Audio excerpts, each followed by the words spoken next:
Go and put it in the fridge or something. Yeah, let's go to the Or fridge. put it by the window. Yeah. Oh, yeah, just be keeping it on the inside ledge though. I won't put it inside ledge. Maybe don't go put it in the fridge. on the Are you the tech guy? Don't put it in the fridge. You're the tech guy. He's the camera guy.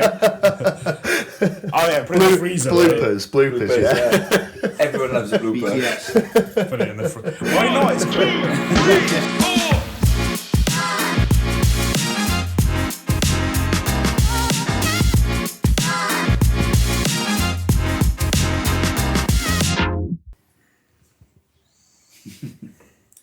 Hi everyone and welcome back to the Clwb podcast. This is episode 18. Today I'm joined by Alex and we've got two guests. Now we have got Mr. Rhys Richards and Lewis Widgery. Now Lewis is Rhys's coach.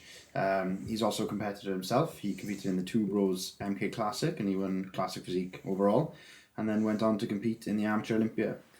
He was one point off his pro card, which is a massive achievement in itself. But obviously getting a pro card is what he wants to do. So Lewis, why didn't you tell us about that experience? This prep, it was to be fair, it's pretty overwhelming prep, to be honest. Yeah. Like, it's kind of the prep that I always kind of wanted. Although it didn't really finish in the way that I wanted, like, obviously the goal was to get a pro card, that's why I did it. But it kind of stemmed from in 2020, I did do the British, but it was in lockdown back then. It was just an open British. Could go and do it because there weren't any other shows. I placed fourth that year. Bob Waterhouse won that. Natty guy. Have you seen him? He's insane. Have you seen him? You see photos of him? Yeah, he's class. Anyway, he won that, and from there, like, do you know, like, feeling like after that, like I felt like I was naff. I felt like I was absolutely terrible at bodybuilding. So having a long off season and coming back and getting all like the kind of the G up that I had from social media and Kuba, like Kuba was a big backing for that. He had a lot of faith in potential in me, more than I did myself. So it was a big year for me, and especially going into that first show, the MK Classic, Kuba's show. He was my coach. He'd prepped me for this. We expected me to win. Everybody expected me to win. I expected me to win. And I won. That's the first time I've won an overall of a show. That's the first IFBB show I've ever won. So to me, it was huge. Yeah. And I beat some good lads as well. Some people that, to be fair to them, like they are credit, they are unreal physique. So it's hard in itself to win that show. And then 2 weeks later, I went to do the British, which was where I was hoping to get my pro card, which that show, if you win that, you get a qualification for the Arnold's. All right. To qualify for the pro show. So which there's an Olympia qualify for grabs there. So that'd have been cool to compete against like some of the names that were in the pro show there. Like that'd have been class. So we were expecting to win that, and then me and Kuba had already planned to mapped out the entire plan because we were that sure that I was going to win to go on to the Arnold's. Turned out that we'd even arranged the fact that I'd be staying with him and all sorts. But turned out the fact that obviously I was 1 point off, which sucked ass. But that must be hard. Really hard. Well, I was there for it when seeing him coming off stage.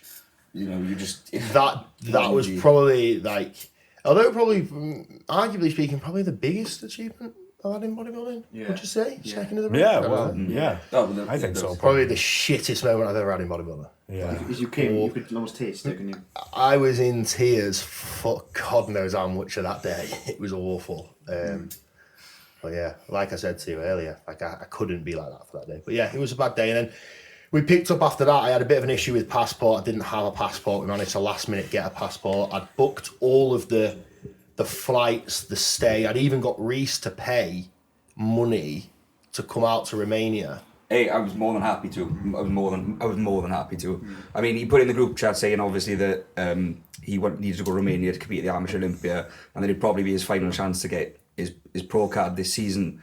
And you know, he couldn't take Maddie and Freya with him this time, and I couldn't let him go on his own. I saw that he asked in the group chat, and I thought I'll go with him, especially after I saw how he was coming off stage at the British and how much they saw how it meant to him then, and especially considering like how 2 weeks out from his first show, he came to my show in Birmingham. Like, so that meant a lot to me. So I felt that I had something to give back as well. And So from my end, so after the British, we'd already organised, me and Maddie and Freya, to go on like a little family trip away just after prep, because obviously we hadn't put too much time into Freya. It was school holidays for her, in the expectation that by that point I'd have been a pro. So we were going to take the week off. I took that week off and it was horrible. Couldn't relax, couldn't wind down. I was just out of my mind. Like, I just couldn't rest thinking I need another go. Like, I just need one more chance to show if I'm good enough or I'm not. If I'm not, I'll take it. But being that close, I even need to be told, no, you're not, or yes, you are, because I can't leave it like that. Yeah, that's it really was bothering me. Yeah. And the only shows that I could potentially do it, because I'd been in prep for so long, I couldn't prep for long enough to go to the Arnold's because of the length of my cycle. I wasn't willing to do that. So the only shows that I had was a 4-week window, and the only one that fit was Romania, and I didn't have a passport. So I had to get me a passport. I'd already booked it all. Rhys is laughing like this was a really complex logistical especially operation. because he didn't even tell me about one of the situation. I didn't really tell him how much of a risk that he was, that he'd just spent hundreds of pounds to fly to Romania with me. Kind of just thought, oh, maybe just pay him back. If it all goes wrong, which was probably likely at the time he said. Yeah, that. but it came through. We got the passport. We flew out to Romania, and at that point, like I was away from my family for the first time, kind of on my own for it with Rhys, but for me it was very different. And came fourth at that show, which, to be honest, I didn't realise the standard of the show. I didn't even know it was an amateur Olympia. I only knew when I got there. Yeah. Well, you didn't even know what you were setting yourself up for. You just saw competition, let's go. I thought, surely Romania can't have good shows. It was good. It was an amateur Olympia. I didn't know that. It was very busy. There was like 80-something competitors in my class from all over the world. Stanton did this episode. Yeah, it was insane. And then then it came fourth. So that was the season over with. So not that by far the best competitive season I've ever had. Got my name up on the radar a lot more. Got my name out there with the judges. Social media blew up from that as well. It was a really good year.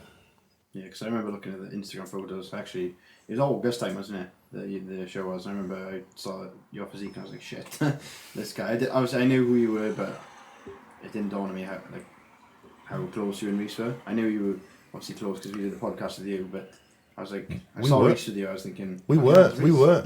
Yeah, we weren't that close. Like, I only met Rhys when I came to his show, and I won't lie, I didn't even think he was going to do that well. Yeah, it's true. The standard of first time shows, the standard of first time PCA shows, I'm not going to discredit anybody there, are incredibly good. Right? That's to say that everybody competitors is good. That's not to say Rhys is bad, but that's just to say everybody else is good. So you can't expect your clients to do well, and I don't have expectations for any first timers because you can only be nothing but disappointed, right? Yeah. So going to a show, I didn't tell him anything about who's going to do well. I didn't once tell him he was going to place, he was going to win, because I had no idea. He probably should have won. He absolutely wiped the floor. That was the first time I met him, though. Yeah. And then after that, Well, you didn't meet him until the show. I was willing to go to Romania on my own, and I, on a whim, just before booking it, said to Maddie, I'm going to put it in my group chat and see if any of my clients want to come. yeah. And Rhys just out of nowhere went, I'll go. And I think, you know what, I've met you once and you're going to pay 300 quid. Like, fair enough, I've got time for that. Like, It just shows his like, dedication to you. Do you know what? I'll put time in. If you're willing to put that time into me, there is no way I'm not going to put that back into you now. Like, that showed me a lot. So how much obviously he respected me and wanted to put into me. So ever since then, we just got on really well in Romania. Romania was probably one of the best experiences that I had. Like, probably the best experience of my life for me. And just in terms of the shit we got up to, it was absolutely wild. The stories that we saw from Romania are fucking... Go on, explain. The I don't know hesitation. if I would love to, but obviously, like... All I will say is, the bodybuilding part was amazing and we had an incredible experience, but the in-between part, we did nothing but just laugh and just mess around and just... It was like being kids. But that's important, right? You can't just be super serious because it must be such a difficult sport sometimes. And I think if you can't have a laugh with it, it made being away from like my family a lot easier because Yeah. like I've never really been away from Maddie or Freya, and then I've never not had them at a show, and then I've never been abroad to compete. So all that combined, and there's not coming off the stage with disappointment and not really having her there was like awful. So having Rhys there to just have a bit of a laugh with was class. Yeah, I think that's another. Oh, there we go. I think that's another thing as well, especially when you're going somewhere you don't really know very well, you're not familiar with the environment. Yeah. You know, you're going to a whole new country, you're prepping for probably what you want to be your biggest moment as well. And I think, you know, when you're sat on your own, you're in a lot of your own thoughts. Having just anyone there really just to do fun shit with just helps you, you know, you don't stress, you take your mind off. You know, because at the end of the day, when you are in a prep, and especially at someone like Lewis's level, it's just constantly on your mind. You don't switch off, so you need something there. He helped me a lot with a lot of things. I just said to him, "This is all." Like when we were in Romania, like a lot of the things I was just like, right, Rhys, these are the things I need. These are the things I need to do. Obviously, he knows I'm thinking about one thing. I'm thinking about the stage, so he's preparing everything I need. He's getting me ready. He's making sure I'm where I need to be on time. He's making sure I'm ready for what I need to do. Yeah, you don't want to be checking the schedule. You Or know, you don't. Do you know the difference that makes though to someone like me is insane. This is like some of the things he only asked me to shave. You asked me to shave your ass. Got it done, I guess, no? He was absolutely down for it. Do you know what the weird thing was though? He actually that's why asked he went. me before I asked him if he Do you want could, me which to was, shave I your thought was a bit weird. I'm joking. Actually, it must have been nice to have like a familiar face there and a laugh, because It was my first opportunity to get to know him, and then we clicked really well, and that's when I'd at the time I'd been looking for to fill a bit of an opportunity with business and stuff, so it kind of fit the mark there as well. Yeah, you have a new business venture, which we will touch on Yes. at some point. But yeah, no, obviously Rhys has spoken on the podcast before about how much of an influence you've been on him, and obviously you're the reason that he moved to Hull. How's that been like, having Rhys up here? And Rhys, if you could, because obviously last time we had you on, you hadn't moved, you were still internationally. Yeah. I know this is the first time we spoke to you. And I know a lot of people, just to pop it in there, may not recognise Rhys because he's put on about 150 kilos since you last saw him. He's actually eaten himself. Yeah, like I'm actually not deprived of food now and feel a lot healthier. He's got a big veiny bicep. Yeah. He's still conditioned to be fair. Yeah. Well, that's the thing. That's going to be the importance of this reverse phase now that I'm in. So obviously that's going to just, you know, that's going to be down to me, you know, being sensible and not being an idiot, and obviously just basically doing what this man tells me to. Yeah. But in terms of, you know, moving to Hull, Lew had actually asked me to move to Hull before Romania. Funnily enough, it was actually at the British. It was when we was on the way to Tesco to go and buy his snacks for the weekend, ready for him, Freya and I realised Maddie. he's good influence on snacks. I need this guy around me more. Yeah, good choice. Yeah, help him for his off-plan meals, which we will be sorting out tonight.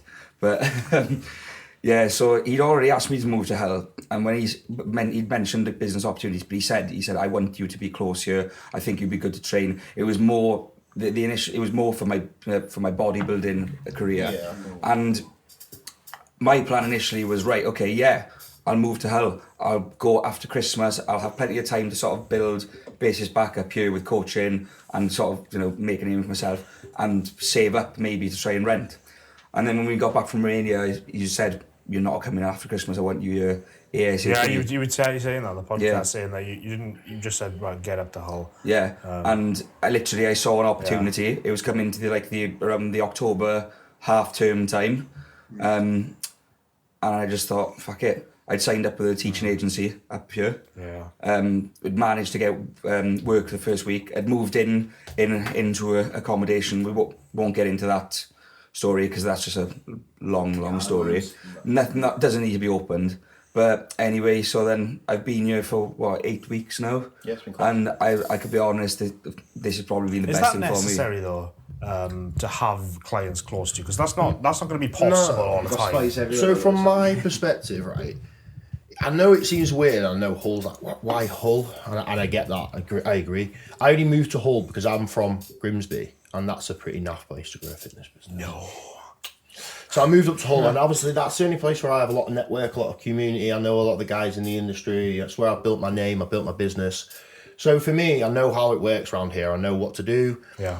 When I've spoken to Rhys, when I've met Rhys, when I spend a lot of time with him, everything that he's telling me that he wants to do, I know how to do, but what kind of hell can I help him with and do if he's in Wales? Yeah. Because I don't know anyone and I don't know anything.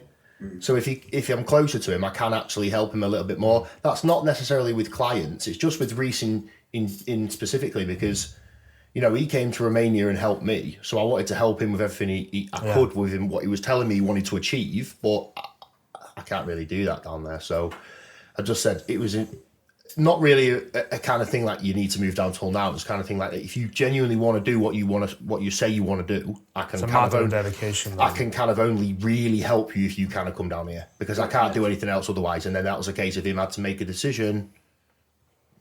That's kind of how I see it. Has it been easier to coach? Obviously, I know the answer is yes.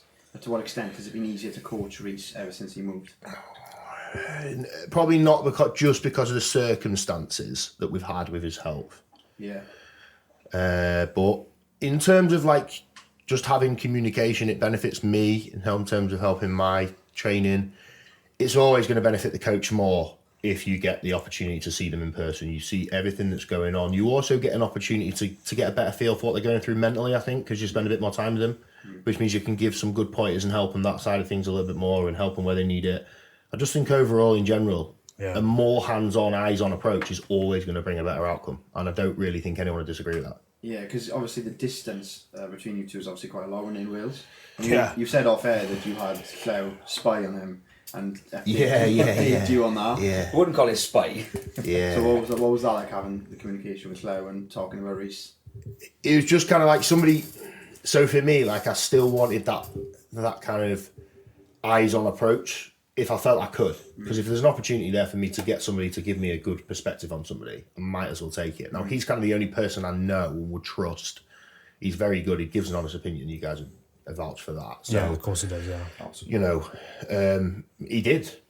And it did help, because then when you've got someone else's backing, it's that confidence as well for you as a coach to know that the decisions that you're making is right for the client. We don't always make correct decisions. Yeah. So just having another eyes on what decisions you're making is sometimes a really nice feeling.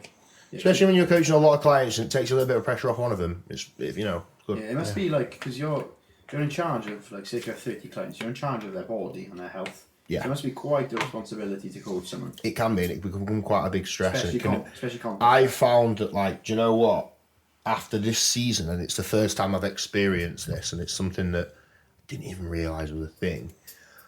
But after this prep, I've had to have some serious breaks and downtime because I've been so overwhelmed with everybody's stresses and problems, because every person that's in a prep's going through something difficult. They find it difficult in some way, but you're that support system for everybody. So you're taking on everybody's problems. You're trying to help everybody, and you spend that much of your day trying to help absolutely everybody. I was just forgetting about what time I needed away from that. And even when I was trying to take time away, chilling out on the night time, I'm still in my head thinking, what more can I do for that person? Or what can I help? The first thing that comes to me then, if you were to be a businessman about anything, is that limits the amount of clients you can take on, limits the amount of business you can conduct. So how would you navigate that then? So already from here, it's put a cap on how many clients I'll prep. There is these coaches that, fair play to them, it's not that they might have the capacity and the mental capacity to be able to manage that, and that's fair to them, but I don't, that can take on 50 odd prep clients. I will take on 10 females, 15 guys. That still seems like a lot to me. It is, but when you think that's a lot to you and that's not your full-time job, when you wake up at 5 a.m. in the morning, you dedicate the first 3 hours of your day to just talking to these people, that comes a lot more manageable and smaller. When you go out your day, you've got other tasks to do. I've got so many times in the day where I've got a break and I've got dedicated time to sit down and dedicate to these people. That's what I am paid for. So the difference, it becomes different, doesn't it? Yeah. It holds much more value and weight to me, therefore it can easily take up much more of my time. Yeah. So you were talking about your new coaching business. So tell us about how that's going to work. It's actually one of the reasons it kind of ties into why I wanted Rhys to come down, because this is something that I think I've been wanting to do for years, really, but I think something that's missing, or I've missed for myself, is Team Adapt or Adapt Coaching is what the name of the business that we've built. It's essentially my clients, Maddie's clients, and soon to be Rhys's clients, all in one pool. But from there, we're bringing in a hell of a lot of new people. Now, the whole point of that is that I've worked with that many clients over the years, from like, we're talking morbidly obese people that I've stripped down to being healthy weights, changed their lives, become great friends with them, to winning athletes pro cards. I've coached every kind of level. So I feel like I've got a way, everybody has a way that they can achieve results. It just needs changing. It just needs to be suitable. And not a lot of coaches will make it suitable. So I want to make it a point that we do that. But when we do it, we create a community alongside it where it is supportive. Rhys can vouch for that. You won't find any other group and community. You jump into our group chat any time of the day, you need help with anything, you will get a number of people that will put their hand up and help you with anything. People you don't know and have never met that might have completely different goals to you that will always support whatever backing you do. You know, it's absolutely awesome to build that on a bigger scale so everyone feels like they've got someone that they can talk to or has got a similar goal to them or they can work with. Think about how many people could get results, how many people could get goals, but in a way that was more suitable. So that's kind of what I wanted to do, and that's what I wanted to start. But it was having the backing behind me and to be able to create enough of a community first when it first jumped off to actually make a bit of a mark. Because if I'd have started this years ago when I didn't have a name for myself and I didn't have any community or business behind me, it just burnt out. Yeah. Do you know what I mean? So for it to be noticed or all seen or to pick up any kind of weight or gravity in the industry, especially nowadays with it being so competitive, I needed to do that at a time where I felt like I had a good enough support system behind me. So, you know, it's a good time to introduce people that I think that would be good to support that kind of, I think, match that community spirit that want to see other people succeed as well as themselves. You know, when we go to shows, there's a group of us that all support each other. We're all shouting for you on stage, and we're all also not just doing that, but we actually want to see you do well, because the feeling is that it's going to come round and that person's going to be shouting for you, and everyone knows that, so we all help each other out. But having that on a bigger scale is just absolutely mint, and we've experienced that this year, and it's going to be class. Well, an example of that would be with the community, obviously. With everyone being in Hull, it's not just obviously just the group chat. You'll get a lot of them will obviously give you the sort of, you know, they respond to your Instagrams, message you privately, you know, give you that sort of motivation, that support. But as a community and who you meet, you know, I've trained with a lot of Lewis's clients now at Ultraflex since being here. But most noticeably, in this new apartment, I live with Liam, another client that I met through Lewis. This is the sort of community we're on about. It's, you know, you're creating friends. You know, people that you can, you know, create friendships with, trust, you know, you just feel like you can depend on each other. Yeah. And I think that was always evident. But I think over the past months, it's just developed further and further. The thing is with me, I'm not like a lot of other coaches in terms of, like, a lot of other coaches are able to see a coaching as a business. So, like, if a client drops off or they gain a client, like, it's just in and out. Do you know what I mean? This is why I asked you the question, because I was like, are you going to get to a point where you're going to distance yourself from the clients? Because you'd have to build 100+ clients, you'd have to. I've been to the point of coaching where I've had 120 clients, and I can tell you now it's the worst point of coaching I've ever had. Yeah, I will never do that again, and I actually purposely will rather earn far more to do what I do now, because you know what? That's what makes me, I think, a better coach, and what makes me enjoy it. Quality over quantity. When I get a coach in and out, like if I get a client leave. Now, I know this is bad, and a lot of coaches say you shouldn't matter, it's business, but it does matter to me, because I want to make sure that I've done everything I can for that person, and I want to make sure that they felt like they got what they should have got from my service, and they haven't left from something that I've done personally. Yeah. If they're ready to leave, then that's fair enough, but I always have that feeling, because I actually care. But I think that's what makes me a good coach. If I was to coach loads of people, I wouldn't be able to feel like that, and I think that's a quality that I need to personally be successful in the business. I think a lot of people would prefer that as well, you know, having that personal touch. I think that attracts a certain type of clientele. I don't think everybody wants a coach that's going to want this kind of involvement and want to build relationships with their coach. I think only certain people want to feel like they're not just kind of friends, but get involved in a group of friends. But to some people, I think that that's what they probably need to succeed. They need more backing, because this kind of sport is not often backed by your peers, your friends, your family, the people close to you, is it? So you miss out on that. Yeah. And that's something that can kind of make or break people, because if you're in circumstances in this sport where you're struggling, you're going through hard times, you know, like, if you've got no one to support you and can talk to about it, you're just gonna quit. You're just gonna quit, aren't you? Right? Whereas if you've got a backing of a full team that knows exactly what you're going through and can talk to you and will help you at any time, It's only going to propel you, isn't it, forward? It's that, and that's what kind of we wanted to do. That's why I think I need to keep that. So keeping my client numbers lower and just doing that, not a problem. Not a problem to me. Yeah, that's the thing. It seems to be a big issue nowadays. I've heard recently a lot of coaches just not caring enough. Have you heard a few matters of coaches taking days? Or like I think you're going to list coaches then. No, days or weeks to reply. Or the bike industry.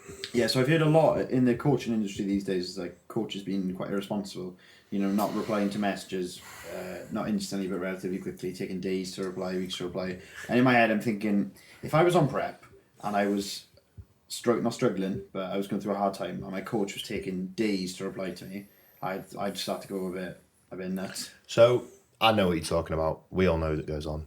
It does. Yeah. A lot of coaches are slow to reply. And I personally, I'll tell you what I do, and you can tell me whether you think that's good or not. So I find out what time my earliest client wakes up. I set my alarm for 15 minutes before them. I get myself up and I sit downstairs in the morning in the coffee and I wait until the last person sent their check-in who's competing, and then I go out and start my day. Yeah, I think that works out. So you find They all agree to me immediately to check in as soon as they wake up. So we all get up early. We all have a nice agreement. If you ping it over to me early, I'll sit and I'll get it done for you there and then. You know exactly what you're doing for your day before you need to go and do anything. Then I can go about my day knowing you know what you need to do. You go about your day knowing you've been looked at. You know what you need to do, and we do that every day from like the last 4 weeks. Very 6 efficient. weeks. It's much easier. We go off daily check-ins. I don't like to do weekly check-ins with clients from about 4 weeks out, because I think from a mental perspective as well, that's the point when a lot of people start to struggle. And I think that if you can keep your client numbers lower, you've got that capacity to get them to check in daily, especially if you can get up at that time like me. You know, you're willing to get up early. So you're talking Before half 5 o'clock, four, quarter to 5, yeah. Yeah, that is early. Even while I'm in prep, just get them done. Because then they're on their way. They're good. And I know how much that meant to me, so then I should surely provide that to everybody else. Yeah. It works. All my clients, they like it. Yeah, I want to take a higher level view now and ask you the very obvious cliche question, but going back now in your life, why did this come about? Like, why are you actually into bodybuilding? Why is this your life? So, my brother is in the Royal Marines. Okay, that's cool. Yeah, he's a bit of a nuts guy. Yeah. I think you've got to be right. Big inspiration for me as I was growing up, though. And he's kind of been always like that kind of big brother figure to me. So, do you know, like, it's kind of that thing, there's anything I see him do, I want to do. Yeah. But I want to kind of do it better. Yeah. So he got into to lifting. I remember when he was training, like, did anyone like, do you guys watch Dragon Ball Z or anything when you were growing up? No. Damn. Robbed. Have you seen it? Yeah. Have you seen them? They're all jacked, right? Yeah. We used to watch a lot of that. Well, he was becoming like a real-time Dragon Ball Z character. He was getting in shape, man. And like, obviously, it was cool as hell watching him transform and get bigger. And I was thinking, I want to do that. So when I turned 16, I don't know if it's the same in Wales. I know it's not far away, but come on. But when you get like a long period of time off in between like secondary school and starting college, you get like a couple of months off. Yeah. 6 weeks. Well, I asked him when I was 16, like, can you take me to the gym? And at the time, he trained in like a garage gym in his mate's gym, who was also in the military, in the Marines.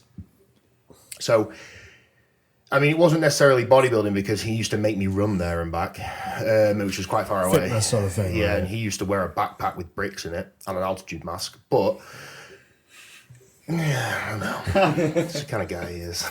Well, he's in the army, so I think that's a regular. Oh, don't say that. He won't like that if he listens to this. Marines. But yeah, anyway. So he took me to the gym and he was putting me through these workouts and he was buying me like the protein shakes and stuff like that and giving me a bit of tips on what to eat and stuff like that. And he was drinking raw eggs and all that jazz. But that's old school. Like. Yeah, he was. But he was getting in mad shape and stuff. And he in fairness to him now, he always looks mint all the time. But yeah, and that's kind of sparked it. And then when I went to college, I started realizing, because I was doing at the time what I thought would lead me on to teaching. And then I kind of got into the gym a bit more and thought, I'm really not really interested in anything else. I kind of just like this. Yeah. And I found myself like in all my spare time, I wasn't doing any of my college work. I was just watching gym videos, just learning about my training. There's so many people that do that. Like, I was just spending every spare minute that I had and pouring it all into this. And I was looking at everything about it. And I was going to the gym in college and I was training in the dinner time breaks and after college at the college gym because it was the only gym I could afford. And I was doing all these things I was reading online and I was getting some results, man, like you do at that time when you're young and you're enjoying it. And then I started working at a gym because I thought, I want to be a PT. I want to teach other people to do this. And there was a lad that I worked there with at the time and he was doing a men's physique show. Yeah. And I remember thinking, I'm in better shape than you. Yeah. I'm going to do one of these show things. Show things. So I went home and I Googled it, right? Show things on Google search. Like bodybuilding shows. And there was one in Hull, which from Grimsby's like, 45 minutes away, so it was the closest one. And I saw that it was in April and it was on my birthday. So I was like, oh, that's a nice day to do a show. So I Googled bodybuilding coaches. So I found a coach, which at the time was on Facebook, which now I'm in the industry, I know was Jamie DeRigo. But at the time I didn't have Instagram. I wasn't involved in social media. So I just messaged some guy who said he was a bodybuilding coach, who happened to be Jamie DeRigo at the time. And he prepped me for 12 weeks. I did everything he told me to do. And it was harsh. It was very harsh. Yeah, it was 55 Did you minutes. understand what it was you were going to be put through at the time? Not at all. I didn't even know what I was doing as I was doing it. Yeah. And then I got to the show and it was a PCA show. This was in 2016. I didn't know it was a PCA show, and I'd entered men's physique, but I didn't know there was a junior category, so I just entered the men's. So I didn't know that. So I was in the older category. I was 18. Yeah. I didn't know there was natural shows. I didn't know what steroids were, so all these guys were on gear. I didn't know they were on gear. Yeah. I just thought they were big guys. Yeah, you thought they just trained harder than you. I just bought what I thought was the trunks that looked like the right trunks, wore them, got shredded, went and got my tan, had a great experience, came second. Okay. Yeah, there we go. Not at all. Yeah. Yeah. Thought this is flipping great. Then kind of got into it a little bit more and it just stemmed from there and I just competed in men's physique for 3 years after that in UK BFF, which at the time was the way to get your IFBB pro card before two pros. Never was quite good enough and then moved to Classic and then I've spent the last few years in Classic. So that's kind of how it came about. Yeah, so you obviously you were natural. You've said you're not now. What was that transition like then between? It was a. To be honest, I'm happy with the way that I did it. I think I did it in quite a respectful way, as respectful as anyone can see it. I know a lot of people don't like it, but personally, I'm not really bothered. Yeah. For me, I was doing these shows and I was putting all the same effort, arguably if not more, in my off seasons and in my preps as these other guys. And when I'm placing, at the British finals, I was nowhere near looking as good as these guys. And you can argue what you want about time, but I was never going to reach that. Because as I make one step forward, they make five. Yeah, there's something. And I'm never going to catch up. And I'd invested already years of my life into this. It's quite clearly what I want to do for my future. I'm not just doing this because it's a bit of fun, So let's hire a coach that I believe that can help me. Let's make the right decision. And then let's move forward on PEDs. Yeah, so this was a logical step. This wasn't like, I'm just going to blast gear and run with it. No. Yeah. Originally. But you'd already competed at this point, so it was different. Some people just get on it and then think, oh, okay, maybe I'll do it's a result of doing gear. Yeah. Yeah. So you just planned this out and you executed it. I mean, there's been points where I've been with certain coaches at times that have encouraged me to take a lot more than I would be comfortable with. What do you do in that situation? I have done it. You have? Yeah. You just do as you're told and anyway. seen very, very bad side effects. Yeah. But now I'm knowledgeable enough to know, thankfully, myself, that when what is what and when enough's enough and when what is should be. How do you navigate then the fact that you are changing your body's chemistry, you're causing, I want to say irreversible damage. That's a bit strong, but you know what I mean. Extremely frequent health checks. That would be the biggest thing that I would say is that would keep me in check. My last lot of bloods was absolutely perfect. I can assure you my next one will be. Keeping an eye on things all the time. Yeah, it's like George Osborne. Too many people, I think, are waiting for the problem to occur before they decide to fix it, rather than thinking that I'm going to be proactive originally and then it's never going to crop up. So prevention, rather than. But that's another reason for why I stay within the foundations and the limitations of Classic, because I believe that for me to be an open class bodybuilder, Yeah. I would maybe have to take a higher dose, and I'm not comfortable with what the difference is that may be then. So that's why I stick within the parameters of my class and then just get frequent health checks and just don't be an idiot. It's as simple as that. Like, little is more. C-Bum said this as well, yeah. It really is. I mean, Yeah. my current cycle at the minute is absolutely tiny. My last one for my prep, and you asked Kuba, and Kuba he actually wrote it on some of his posts. I don't know if you've seen. My cycle, if people knew what I was running to place where I was in them shows to win the overall, to place second, they would think I was lying about how low it was. But then again, if you look back, I mean, I don't actually know, what the dosages were back in the day. You're talking 70s, 80s. Yeah. But they didn't have as much. So, no. They didn't have access to it, did they? Exactly. But the thing is, apparently back then it was all farmer grade stuff. It was Yeah, it will have been. they did a lot of orals, wasn't it? D-ball and But I mean, I just think as long as you are extremely sensible, you have, if you're not knowledgeable, you have someone ahead of you or looking over you that that can be responsible, and then you yourself are responsible and proactive from the off with your health. So doing research into what you need to take alongside your cycles for prevention, X, Y, and Z. Getting bloods to see if there's anything initially that you may need upon starting or whilst on cycle, because you as an individual, it may affect X, Y, or Z hormone, you know what I'm saying? So to balance that out, or any side effects, being like that from the off and continuing that on a good frequency will keep you in decent check. Yeah, but the health, well, there can be side effects to being as lean as you can get yourself in prep anyway, and that's irrespective of whether you take steroids or not. Like, you, Rhys, you've had some issues, coming away from PEDs now. We're talking about being as lean as you were, that you must have felt, surely you feel sometimes like, is this actually affecting me? How do I navigate this? Do I feel good? There must be a lot of questions you ask yourself when you start, having these problems that you get when you're so lean. Well, the thing is, I think when you start, you know what the risks are. You know what when you decide to compete, you know what you're getting yourself into, and the thing is, you've got to be okay with that. Unless you're Lewis when we started. unless he's unless you're gonna enter some show thing and show thing. Yeah. I was so naive to bodybuilding. but I got so fat as well, so quick. But I think that's it as well, isn't it? You know what you're getting yourself into. You know what the risks are. You know what the complications are. Now, I've had regular blood work since my shows. Like I've had markers come back. I've had Lou check over my bloods. Funny enough, my bloods came back when we were in Romania. We were in Romania and they came back fine. Obviously, this thing with myself at the moment, we don't know whether that's down to. We don't know what that's down to. That's what we're still trying to find out from the doctors. But obviously, I think that was mainly.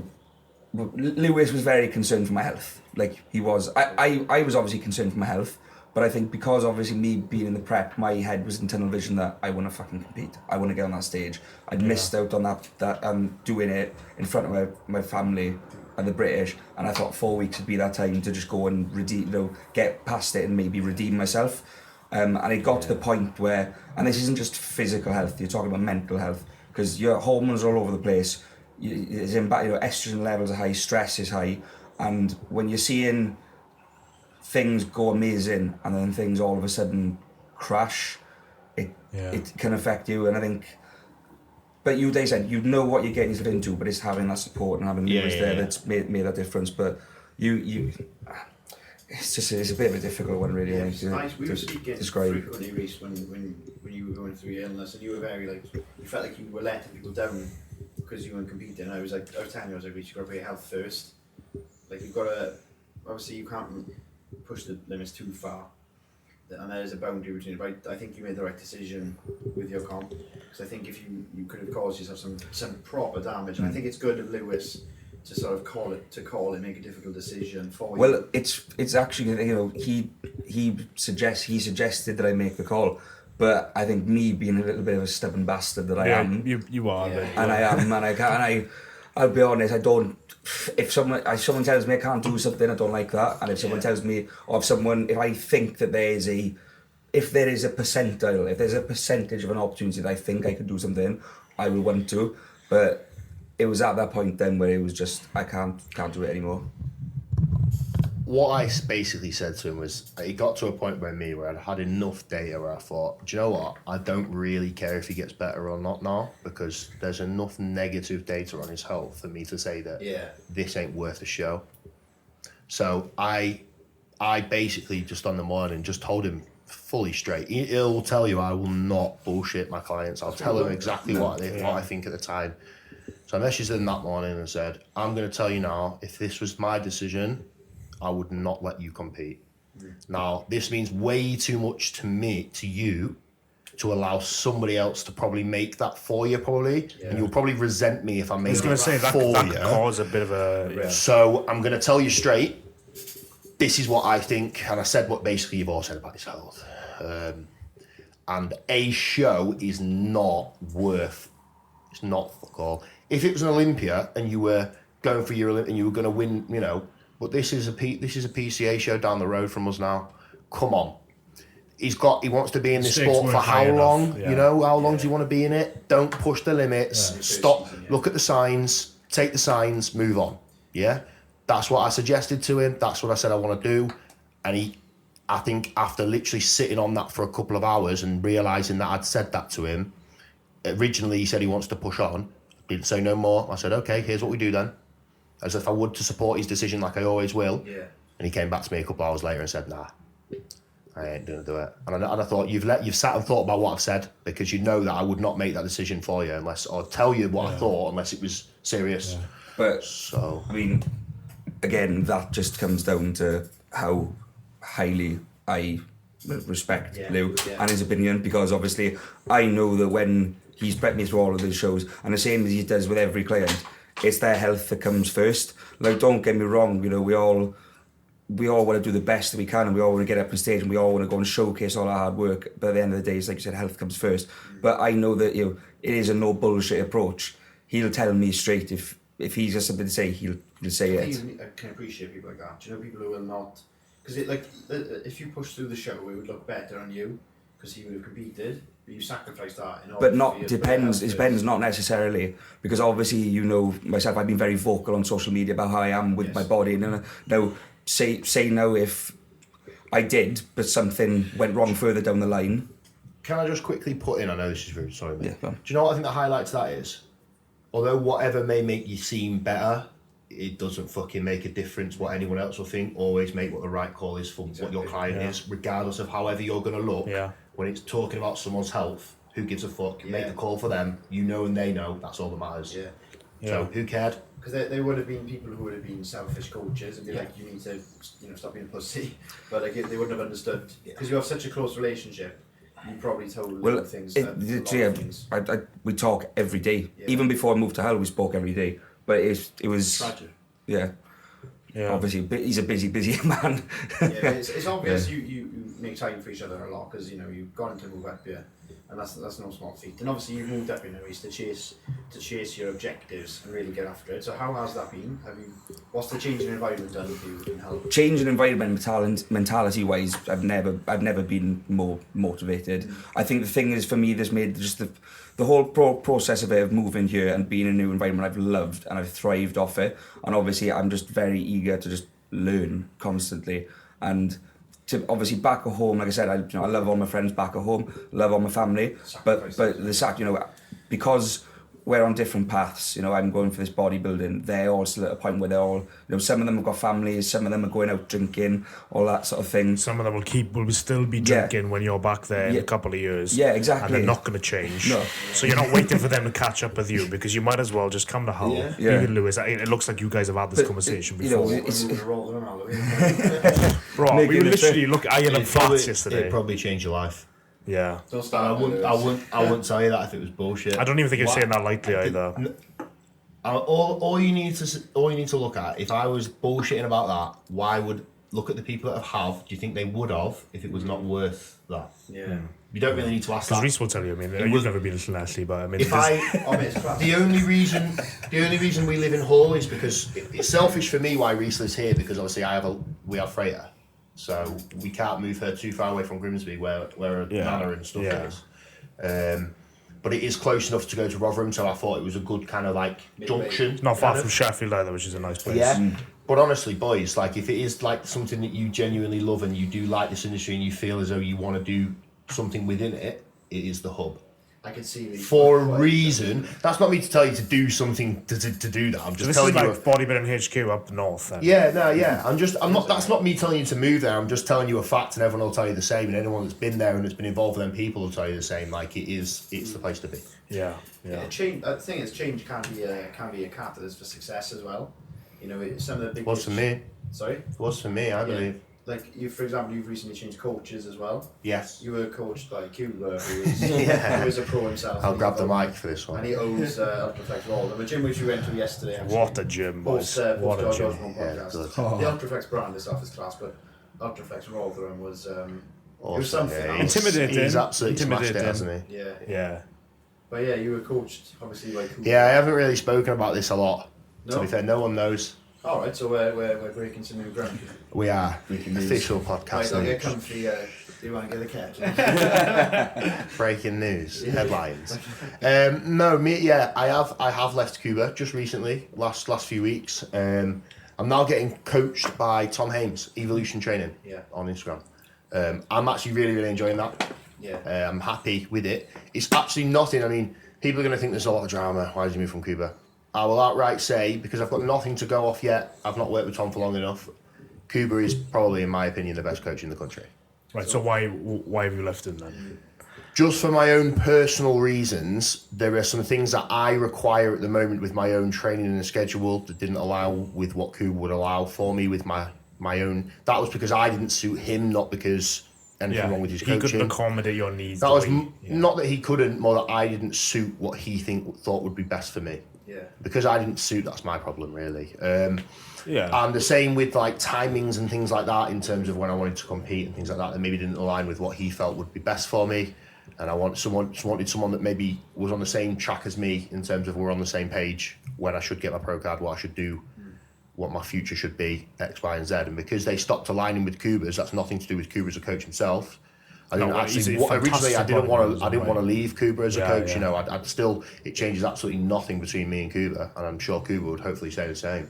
But at the moment, I have requirements that I feel I need to do, and I'm really sorry to Kuba, but I'm going to go and do them regardless because it's for me, and I need some stuff. There's some stuff I need to do, and at the minute, Tom is incredibly good for that job, and thank you for Tom for giving me the opportunity to work with him and for going for it, because it's going to be a really good, enjoyable experience. Was that hard to walk away then from Kuba? Extremely hard. I mean, I don't feel like I'm walking away because I'm still going to keep an eye on anything he does. I'm hopefully going to still keep in touch with him. I'm sure he'll keep an eye.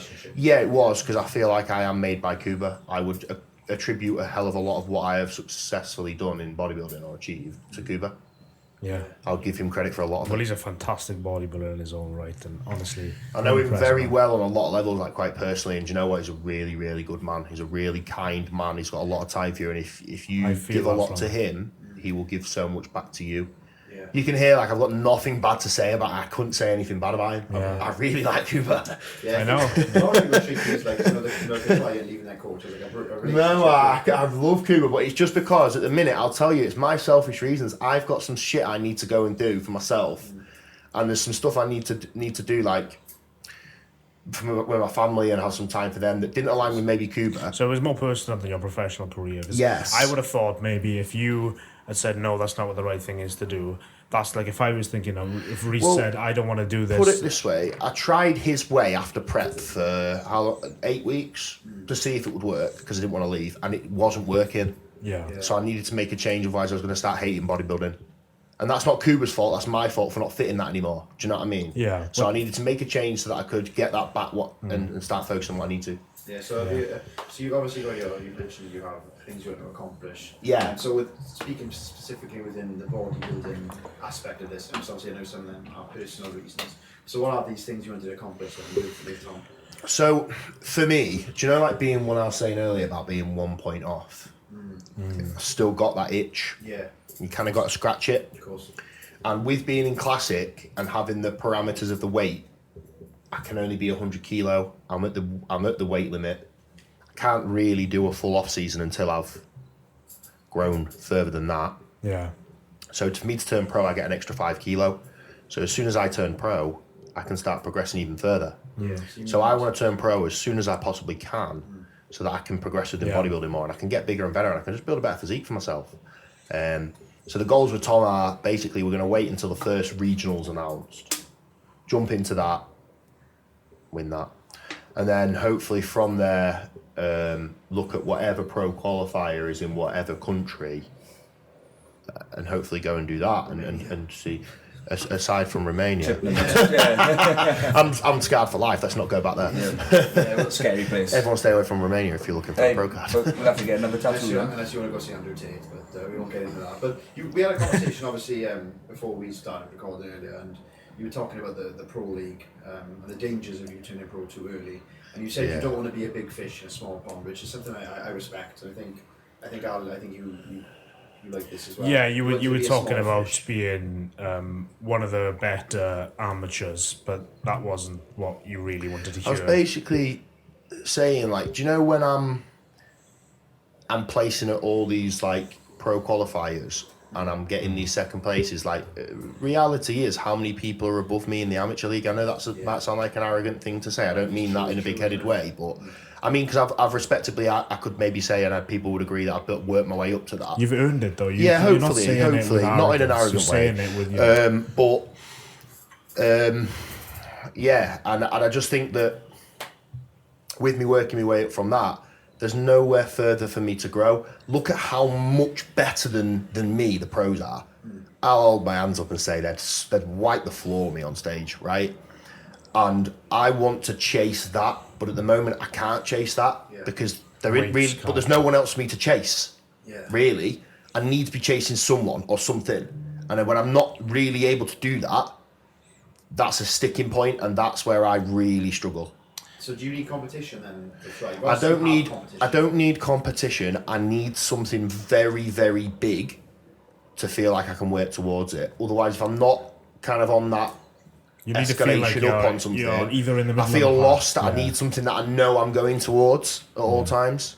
Yeah. So you feel like the goals that you could achieve now are becoming slightly smaller within this sort of space that you're in now, and you need something a bit more, something where the stakes are a bit higher. Yeah, like imagine, like, obviously start the year with my pro card and I can start saying, you know, I'm working towards gaining an Olympia qualification. Imagine the gravity that statement makes and what that could do to push you. Yeah. Imagine what you could achieve while in that mindset. That'd be awesome, wouldn't it? Like, that's what I want. Yeah. The thing is, they say even Seablum says this himself, is that pressure is a privilege. Oh, it is. And I feel that if you had an for Olympia sure. qualification, there would be so much pressure. You put so much internal pressure on because you're like, right, I need to be at my absolute Yeah, best. exactly. Surely that's got to create something special, right? Yeah. And that's kind of what I want to get into. Yeah, it would be interesting to see, obviously, because I'd imagine those competitions are very, very, very, very competitive. I mean, yeah, like they are, and it does give you that mental edge and that drive, and makes you probably achieve more. Like, you've seen how I am in the gym and how I act every single day. Like, we train together every day. The drive to do that now is huge. But if I had something bigger, could be more. Like, could be really good, and I feel like I could really maximise my potential within that. I just can't at the moment. Yeah. So do you feel like you're being held back then by being an amateur? Yes, you are in classic for sure, because for me, that's walking around comfortably now at 110, I have to strip down to give me room to carb up, 97? So I have room to feed up to make weight. How are you 97 kg? It's not 97. No. Well, I weighed down to 94 this prep. How? Well, I did. Look at you now, and you've got bicep veins, vascularity. Yeah, I know, I am lean. You've got an ab. I know, I was just saying that you're not that much heavier than me, and it's ridiculous that I'm actually saying that. I saw his ab vein area as well. He's the only man I know who has obliques in the off season. It's just stupid. Literally, no one has obliques in the off season, but this man does. I don't even know if I have. I have some striations in my glutes still, to be fair. But the thing is, I can't grow. So what's the point in putting on What's the point in going into an off season? Do you feel like you're in limbo now? You don't know. You can't get too big. You kind of just like you've kind of reached the peak now. Do you know what? That'd be great. You just plateau. How mint would be that for someone that's to relax? Like tonight, I can chill you with the boys and have a pizza, and that's no bother. I can either gain weight, lose weight, whatever. I can chill. Yeah. That ain't what I want to do though. I hate it. Like that time would be nice, isn't it? This few months for most people, but for me, it's just waiting until I can jump back in and get another go.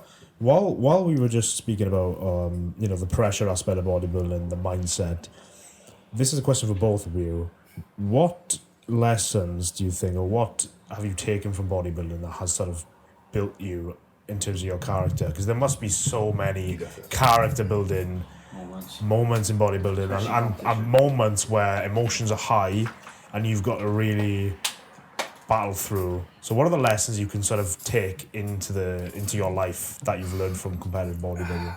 I think one of the main things is that if you want to see results, if you want progress, it's about being consistent, because people and it's about time, because people will not dedicate the amount of time if they don't. People want results fast. That's why you see a lot of that. That's why I think about how many successful entrepreneurs sell 8-week, 12, 10-week, 12-week shreds, these intense mini cuts, because people want these instant results, but, they don't necessarily learn much from it always. Yeah. And I think, once you're consistent with something and you do that, it becomes second nature. Yeah. But there's always room to improve that craft and that skill. And it's like Lew was saying also with the intensity of training, and you have that level up again. When I first started bodybuilding, I didn't train anywhere near the intensity that I train with now. But again, you've got to build up to that point. And I think that's it, just being consistent, time. And for me personally, I found that bodybuilding made me realise that I am way more capable of doing things that I put my mind to than I originally thought I was before. Because Lewis will probably say, for me, it's not the lack of knowledge, it's not the lack of understanding of the work ethic. For me, and always from when I first started, it was self-confidence and belief. Oh yeah, that's my problem. I have sometimes get imposter syndrome doing podcasting and stuff. I had it. I've had it all this year. I've had it really bad this year with the circumstances I've been now. Yeah, it's like yesterday with George, I was thinking, do I deserve to be here doing a podcast? I know, it was really weird. I was like, what? And then, obviously, I spoke to us before with you, Rhys, and we spoke on a deep level, and it's like, no, you deserve to be here. You put in the work. Do I get that credit? Yeah. Sick. Tell you what I was saying. Yeah. So, what do you think then, Lewis? What are the lessons you've learned then? I would arguably say the entire reason that I can support my family and do what I do is literally all down to bodybuilding. Yeah. From the age of 18, you jump into a show and you do what the discipline required of a prep, and you can see what that can achieve. You take that discipline, you apply it to anything that you want in your life. You see what you can get out of it. This is going to sound like really big bragging rights. I mean, I don't know how many people listen to this are going to probably think I'm a knobhead. But so I chase a dream of earning what in bodybuilding, but I also do the same in business, and it works exactly the same. I can't say that when I was 24, I was earning 10k plus a month from coaching. Now, I wouldn't have done that at 24. I am dumb as it, right? I was crap in school. I don't learn anything. I know nothing. But all I know is bodybuilding. But it taught me everything I need to do that. I wouldn't have anything if it wasn't for it. So, you can't hear me say a bad word about it. It's literally moulded me to be able to be the person that I am within everything. Yeah, I've got a really good standpoint on this. And I think that some people see bodybuilding as just the steroids part of and the posing. It's not. I would argue them to go and speak to most bodybuilders and see what they're like as people. Yeah. Because you guys have met them all. Such an incredible group. Yeah. They're all extraordinary, aren't they? Yeah, the thing is that they have such... This is why I asked the question, because I want to know what it is that happens. Because there's got to be some sort of... It's built through It's that... Right. Do you know what? It's the stigma. You don't quit, do you, when you're building a bodybuilding? There's no quit. You've got to have that. You've got to, no matter how hard it gets, you've got to dig in. You've got to put up with the shit, and you've got to just dig in and get through it. And that's the same with any aspect and anything that you do in life, innit? And if you're going to set up a business and you're hoping that it's going to be successful, and you're saying you're doing the podcast, You're going to have time when you produce videos and they're going to get no views, but it's the people All that the stick time. that out, they keep producing the content. Eventually, they're the people that are putting the podcasts on now saying that that's all they did to get there. They just kept sticking it out. And that's all you do in bodybuilding. That's all you do to build a successful business. That's the basic foundations of anything, isn't it? Well, that's what we do. But it's just learning how to adopt that mentality. Well, the way- Bodybuilding was my trigger almost. It's just a trigger for it, isn't it, really? Yeah. Some people build that mentality through building successful businesses or other ways. I triggered it through bodybuilding. I think that's all it is. Yeah, and the way, as you said, when you see big podcasts, usually they'll say No one starts off at the top. We were getting 0 views. We had no followers for years, maybe. So obviously, what we do is we look at those people and say, right, let's just follow their path. It doesn't have to be that difficult. You can just kind of do what they do. Exactly, and the thing is that they're probably not really doing anything difficult. They're probably not producing any better content, producing any more content or anything different. They've just done it for more, and they've just been more consistent than you have. Yeah, for longer years, than you have. Years, yeah. That's all it is in anything but bodybuilding. Teach that because it's a slow game. Yeah, that's the thing. We spoke about fake naturals in a previous episode, and we said that. Yeah, I'm natty. Are you? Hey, he's on TRT now, he is. Cruise. But Yeah, no, test and primo. Natty. but we said That's what it is, isn't it? Yeah. That's what they say. I don't have a clue. We spoke and we said that people take steroids because they want the quick fix. And I think a lot of people misunderstand steroids. They think that if you inject steroids, you're going to just... Reese, look at Reese's arm. Yeah. Look how dying he is to talk on it. Yeah, come on. And I think this is a big perception with steroids as well. And I think that people look at steroids in terms of in sports, okay, and you look at the Olympics, you look at drug testing, you look at all these other things, right, okay, things that are regulated. There are people that use steroids in all other sports, but now bodybuilding as well is a sport where if you aren't, for example, like Lewis obviously entering PCA when he was natural, not as an 18, not knowing what was going on, that's why Josh Bridgman jumped on gear. You're way behind. If you're not taking gear at these shows, you're actually the 1%. Whereas in other sports, it's the opposite way. It is a thing, around. And as well, you've got a lot of people as well who will just, a lot of people in the UK, whether they bodybuild or not, just a lot of regular gym goers all take PEDs, and then you get a bad stigma from that when you have people who are abusing it, and you see all these bad stories sometimes. But that's not bodybuilding. It's bodybuilders. Did you see? Do you know Jamie the Giant? Did you see his wife put a video on Instagram the other day, and I shared it?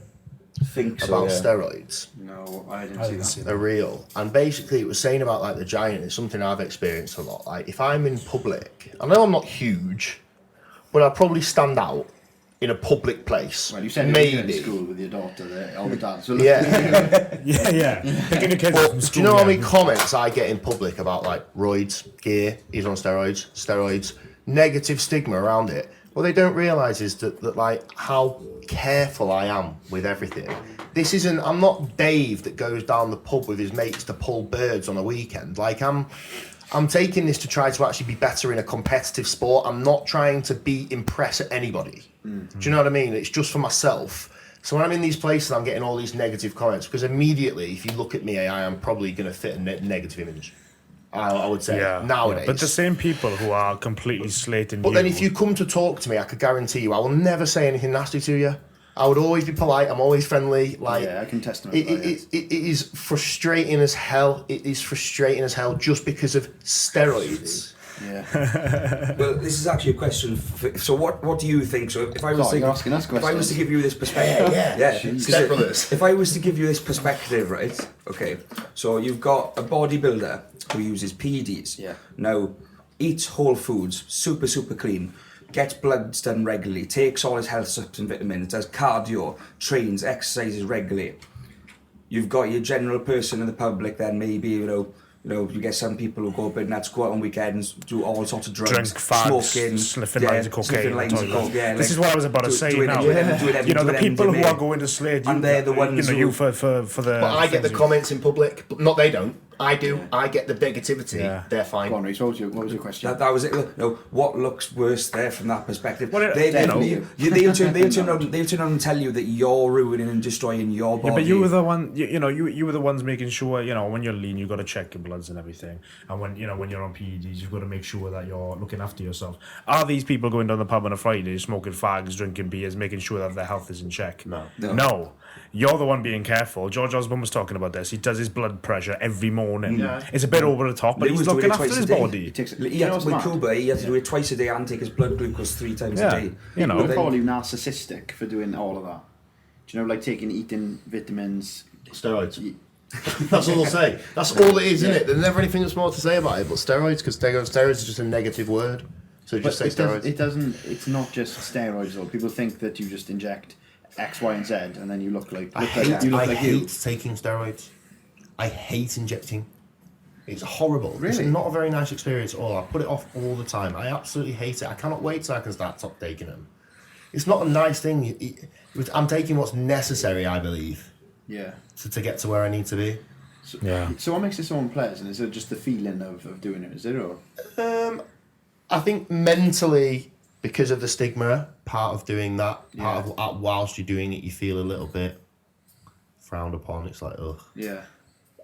But as well, like, it isn't very nice. It's not exactly a pleasant experience. Why would you want to do that? Yeah, I can't imagine you're dancing around after. It's not nice.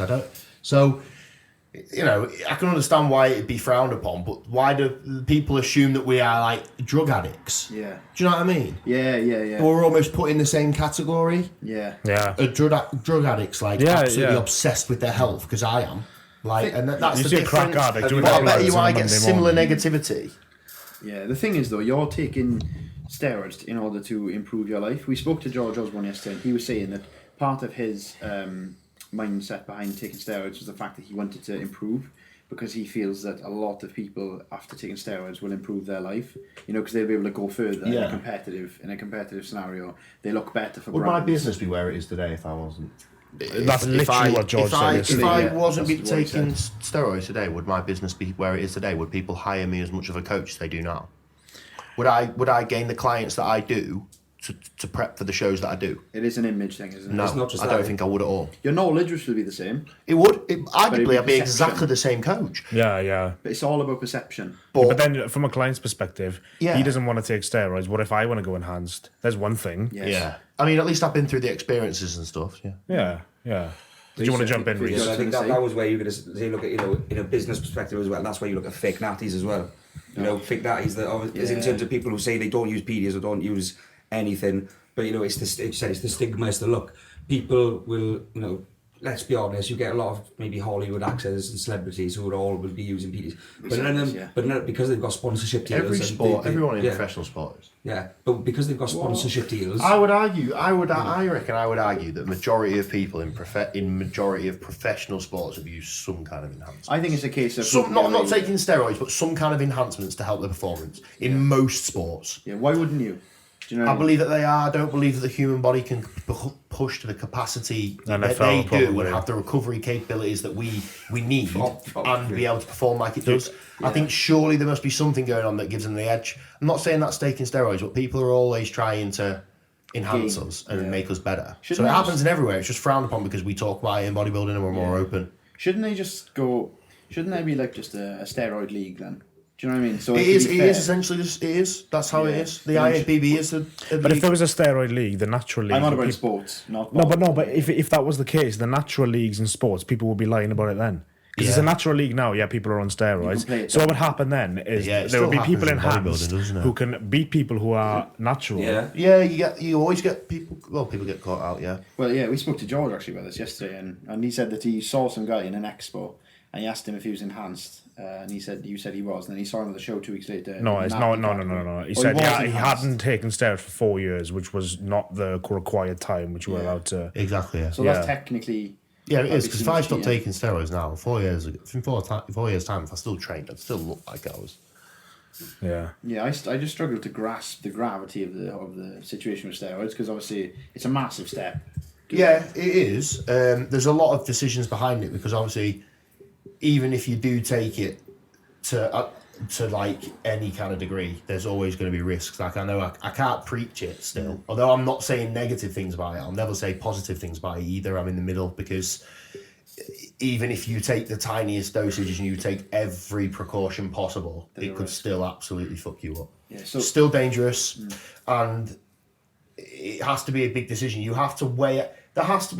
You have to weigh it out, don't you? Is it worth risk to reward ratio for you? I was going to ask you, if I was one of your clients and I said to you, look, Lewis, I really want to hop on gear, what would your thought process and what would the questions to me be? So we would have a call. I would explain to you what the process would involve.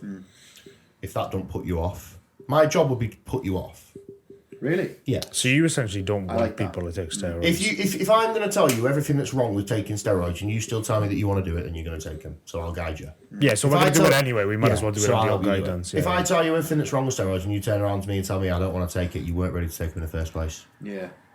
So you've got to just knock it. So all I'll do is just talk to you about all the bad things and the side effects that can happen, all the things that you have to do, the injections, everything that you have to do that could potentially put a downer on steroids. Because if you still want to do it at the end of that, then you're good to go. Yeah, I feel like a lot of people... I think that's fair. Yeah, I feel because like I can't make the decision for them. They're all their own people, aren't they? At the end of the day. But if we're going to do it, like, for example, if I had this call with you and then I said, look, I want to do them. I'm going to do them anyway. Best do it under your guidance where you can actually help me do it at some safely. Point in that conversation, it is always important to ensure that the client knows that it is their decision, not yours, and they're making it purely on your own, and you're guiding them off what you feel is best for them after they've made that decision. You're not making that decision for them. That's the key part that I feel is important for people to understand, that it is your own decision. So even if you feel a coach is swaying you, it works in both circumstances. If your coach is trying to push you to do it, it is still your decision, isn't it? Yeah, I feel like a lot of people get vetted out of not taking steroids by that call with you. You should do. If you get vetted out of taking steroids, like I said, you're probably not ready. Yeah. Right, Seems scary. With the amount of information that's out there available for PEDs as well, there's free information everywhere on the internet. Okay, obviously you've got to know you have your credible sources, but if you understand the risks and complications, it's not about not caring. It's about you've then made a decision that you are all right. Like, that's a factor. Are you okay with taking the risk that something like that could happen? Now, if you are, then great. But as well, I always find that if that is a decision you're going to make, and obviously you're going to have someone like Lewis coach you who will, obviously guide you properly, I still think you should do your own research, just because, for example, me and Lou have a really good relationship. Yeah. But say if you've gone to a coach, you don't really know much, but you go to PEDs, how do you know whether that coach is actually pushing your usage or your boundaries further than what is perceived as normal or extreme? That is one thing as well. Like I always say to clients as well. Like for example, I had a conversation about this with a client yesterday, and I sent him all, because I sent him every little bit of information he could and all the reliable sources, trained by JP, Physique Collective, and said, right, you want to take steroids? Go watch these. Learn what they are. Because it's not my body, it's your body, and you should know what you're putting into it.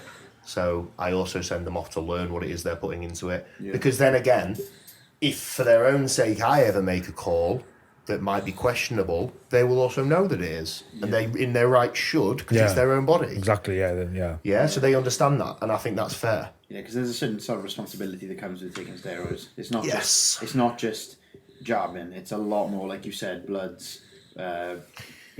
pressure. There is. Of course there is, especially like in my circumstance. Like, think about if the risks, like with a family and wanting to have a bigger family as well at some point. For me, there is a lot of responsibility, because like if I'm irresponsible, then I'm not just going to mess up my future, but I'm going to mess up Maddie's, I'm going to mess up Freya's, and the possibility of another child possibly. Yeah, so there is huge responsibilities, like you say. It's a scary thing. Yeah, it's hard to think about this sort of stuff, because I'm trying to rationalise in my brain what it would be like to have that sort of responsibility. You need to try to see, the goal would obviously for me be bigger than that, slightly, for me to be rationalised taking it. So you can imagine them that in thereby what it means to me to achieve my own goals in terms of bodybuilding. Yeah. That's why. But then you've got to find somebody that supports you in that decision. You know, you can't have. I am lucky there, I guess. Yeah, exactly. You can't have a partner that is going to be like, I don't want you to do that. She wasn't even into bodybuilding though at all when I got with her. So yeah, You converted her to bodybuilding, did you? yeah, completely. Yeah, She's just done her first season, just gone. Yeah, that was a really interesting point I was going to bring up, because it obviously shows how much you care. Because I remember you said you were very upset with your last show, and then you just switched it on then and was there for her. Yeah, because obviously for her that was her first season, and credit to her, like first season placed. Oh, if I get this wrong. Oh no. Fourth in a regionals. I think she came fourth and third. Alex edited this part out. Alex got to edit that out. Right. No, just keep it in. Sorry, Maddie. yeah. So she came fourth and third in a regional, but regardless, like in an IFBB show, first time, we want a first timer show. Yeah. Right, fair play. Same show as me. I've been competing how many years? So 2016. she competed in the open class in bikini, came third. Went to the British final, placed third in the open class bikini there as well, or fourth, I think, in the British finals actually. But that's still in the country. Like, Yeah. fair play to the girl. Like, Yeah. so you can't nothing but want to support that, can you? Because that's worth the credit it's due, isn't it? Yeah, but then you put your personal feelings. I know you want to ask a question, Alex, but you put your personal feelings aside.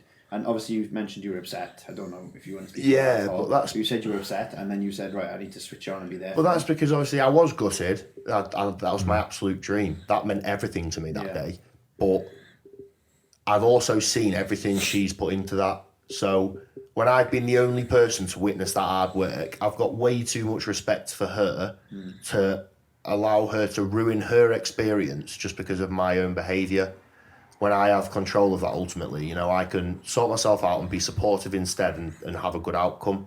Very responsible, yeah. So, you know, it's just respect to the person that you're with. She would do the same for me, I do the same for her. It's just how you work. Yeah. We're speaking of so many bodybuilders with like a power couple, and like George and literally. You two. I know you wanted to ask a question also. Yeah, I mean, I asked you this earlier, but I want to ask it again. Obviously, you know, you coach males and females, as we've just established. So this is very interesting to me. What are some of the differences you found between your male clients and female clients? And how do you actually coach a female being a man? So, obviously, there's always certain areas that are going to be a little bit more sensitive. It's just about how you approach them with a female. Yeah. It's just about communication. That's all it is. And ensuring that the relationship is always professional and that they feel comfortable.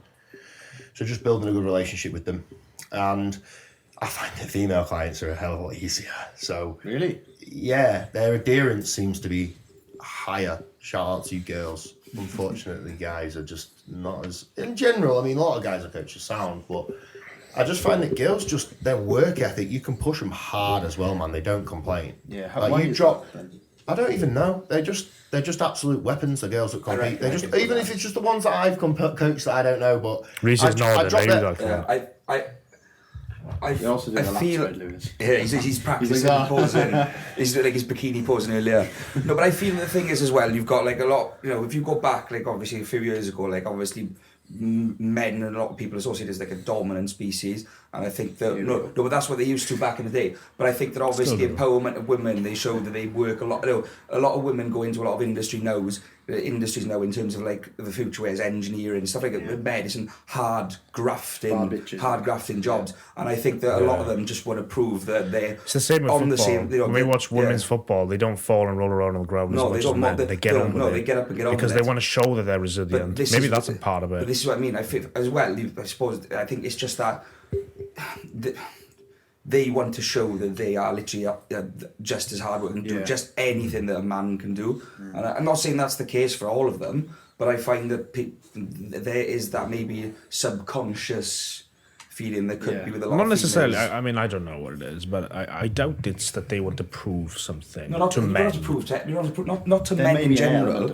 I don't think it's to prove to men in general specifically.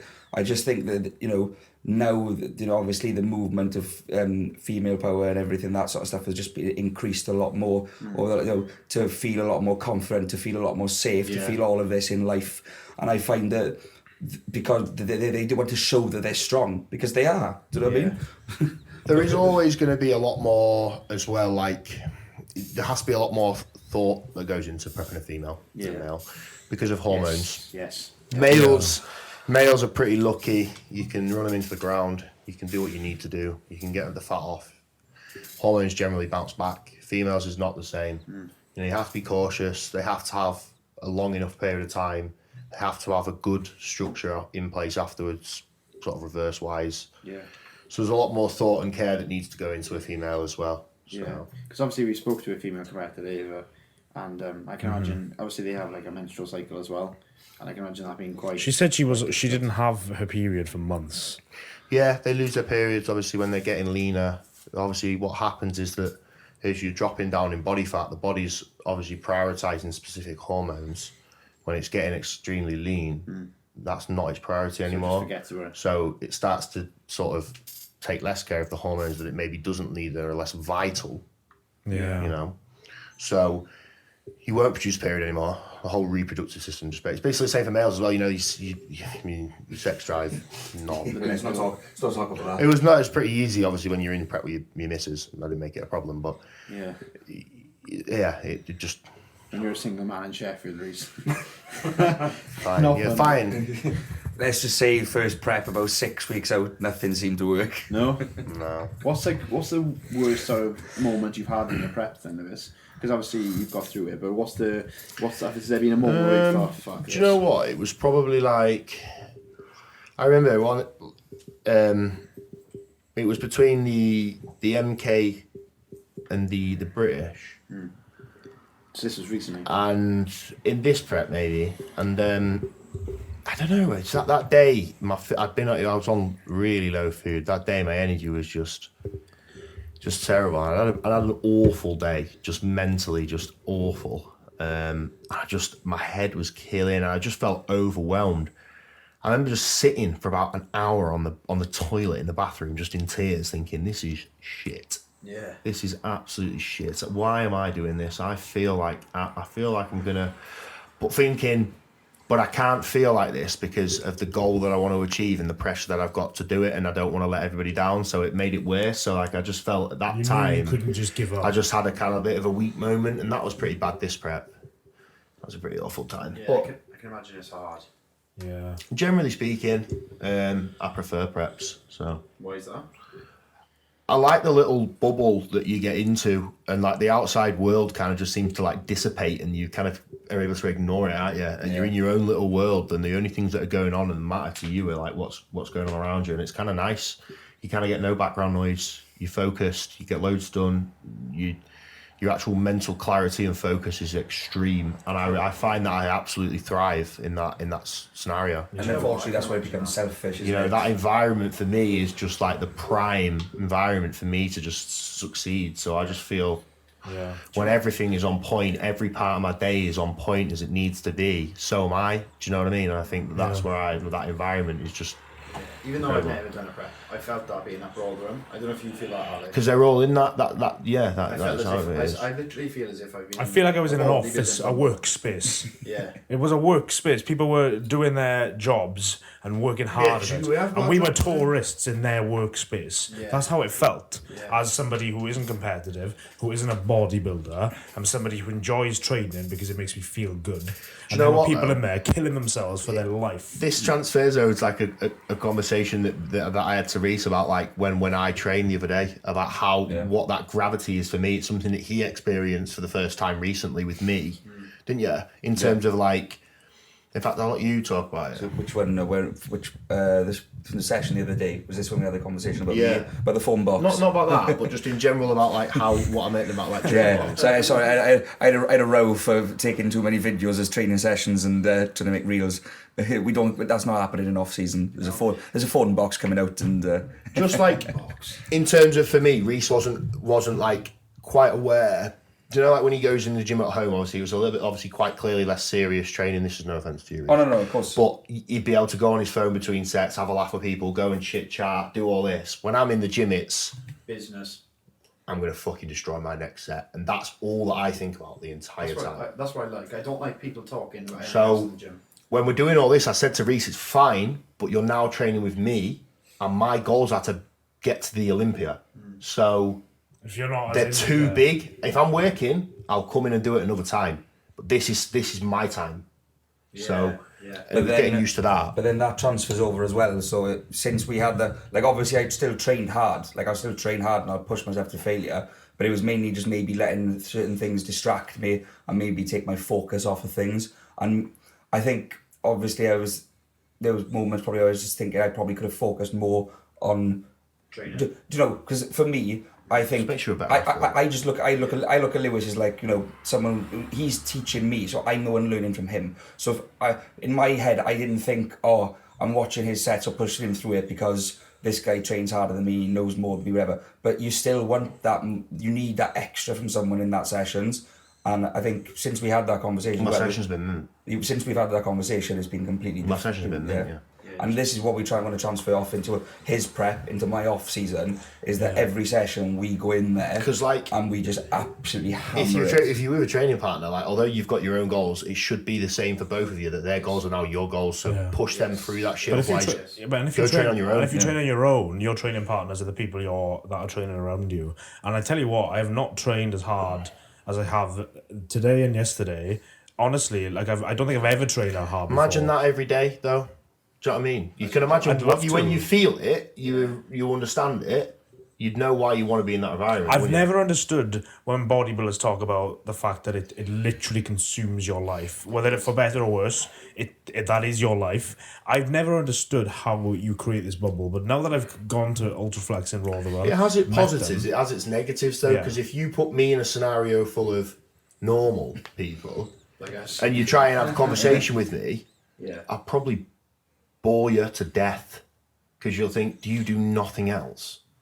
Yeah, the thing is, though, this interests me, and I can subtly sort of relate to what you're saying, because when I'm in the gym and I'm training, there's nothing worse to me than, say I've taken pre-workout and I'm trying to kill my sets. There's nothing worse than someone coming up to me and showing me something on their phone, or talking to me about some girl, or or talking about anything. Like small talk. Because at that moment in time, I've finished my work for the day, and I've gone into that gym because that's the time that I'm putting towards my own goal. Yeah. So that's why that needs to be my time. Yeah. But if I'm training with somebody else, it's now their time. Yeah. So so whenever it's not like I didn't mean it like when he say it to Rhys, like I told you don't join it. It sounds horrible, doesn't it? But it was so that I could get him involved in my sessions as well, so we could get a bit more of a... Since then, you bounce off each other, don't you? You know when one's involved in one set and then the other one jumps in, there's more of that chemistry, that vibe in training that we all know happens. But if you're in a set and the other person's off away, you don't get that same vibe, do you? Yeah. So once you create that, it's a better environment for both of us. Yeah, I find that's beneficial. Like when we trained earlier with Liam, I thought it was a really good session, and it was just really, it was really enjoyable. Yeah. You know, because we were just all training, no one was focusing on anything else. And the gym is a lot of things to a lot of people. Yeah. Some people love to go in the gym and just switch off. Some people it's their job. It's like, I think people don't understand how serious bodybuilders take training. Obviously they do. But it's like me coming up to Rhys in the middle of class when he's teaching, and just going, "Oh, Rhys, look at this," and showing TikToks. Yeah, it's quite. But this is another thing as well, because this is a point that Lou made about obviously the videos and stuff from the gym. Now we post a lot of reels, a lot of time when we're training, and you know that's when you look at influencers all over social media, all the people that are jacked. You know, you do see the fancy, the look good reels where but maybe you noticed recently we've tried to post a bit more raw footage, because at the end of the day, people then start to understand that is how bodybuilders train. They're there to get into the zone, and I'm not being funny. People are we have a laugh. We saw a little Lou with a little bit of dancing and some jiggling in one video, but when it comes down to the set and I'm doing RDLs, he is screaming in my ear, and he is behind me, or it's vice versa when he's in a set. I love that. I live for that. Straight back on. He wants, in Hull, they don't have an IFBB Pro card in Hull. So this man wants to be the first man to be that in Hull and to put Hull on the map. I just think it'd be mint. Do you know, like you boys been in there today? Imagine me being able to say it's the first person to put that card on there. Yeah, it's pretty cool, isn't it? And I think they would maybe give the gym a good boost as well. I think the gym's got some great potential in there. Not just me. Like, don't want to big up myself. There's some talk about everybody else. There's some unreal competitors in there. Do you know what I mean? Not just the people that are my clients, but there's some phenomenal competitors in there in general. The gym's fantastic. So could hopefully G it all up and everyone could do great. Yeah, the training environment in all the ultraflex is class. Like literally in Rotherham yesterday, I've never seen people train so hard. Like we saw a lot of bodybuilders. I mean, George Osborne. We even spotted George. Jesus. So you just see them going for it, and I think it's something that we need to take from this little trip up north. I always think there's another level. Grunt. Sorry, Rhys? Do you understand why people scream and grunt in sets as well? I've never misunderstood that at all. I've done it myself. No, but that's what I mean. Some people get that perception of they don't understand. They're like, oh, who's this idiot who's making loads of noise in the gym? But like, essentially, when you are pushing to that point of failure, it is physical pain. It does hurt. Anyone who says that just doesn't actually I always understand. think there's always another level to training, and until you actually witness it and experience it, you'll never be subjected to what that actually looks like until you see it, and then you can take away from it, and that probably continues to escalate in some way. But I think that is true. Thing is though, because we're going to go back to a commercial gym. You're going to a commercial gym, Mal. You're probably going to be thinking when you see people training there, you're going to be thinking, you've got another 23 reps left in you.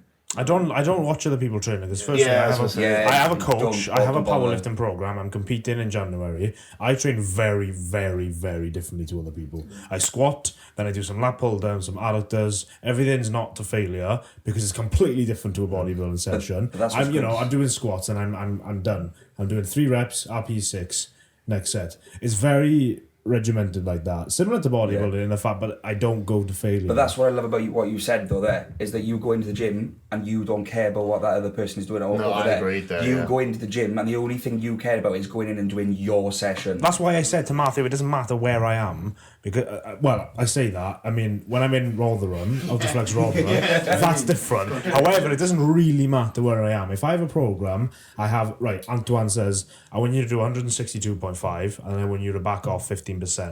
So I'll just do that. It doesn't matter whether I do that in Ultraflex Rotherham or in Everlast Fitness Leslie. It doesn't matter. Yeah. The only difference you've got there potentially is the environment gives you that adrenaline to just push that. But it's a bodybuilding gym, so if it's a little bit irrelevant for me because if I'm like I've pushed myself. I personally think after this weekend, my failure has been about 70%, and that's being really generous to myself. Nice. Yeah. I think I'm probably, when I think I'm done, I think I've probably got about 4 levels of intensity. It's always wicked if you've be able to come back away with something like that for yourself. That's fantastic for me because now I know that I need to be training harder. The only thing is I'm going to be screaming my head off and everyone's The thing is that we trained that's why you'll be coming back to hay. And I told Alex, we were squatting, I said, that was failure Alex, though. you're not racking this. That had to be failure. I literally failed. I said to him, you are not racking this. I know. You are going to drop it at the bottom and you're going to go until you cannot rack this. And we did. And it was good. And even our cameraman who he trained as well, and he did some of the most impressive sets. Yeah, it was good. It was a good session. The amount of effort you see in these places is insane. That's why I said earlier, wasn't it? Like, it isn't, these places aren't like,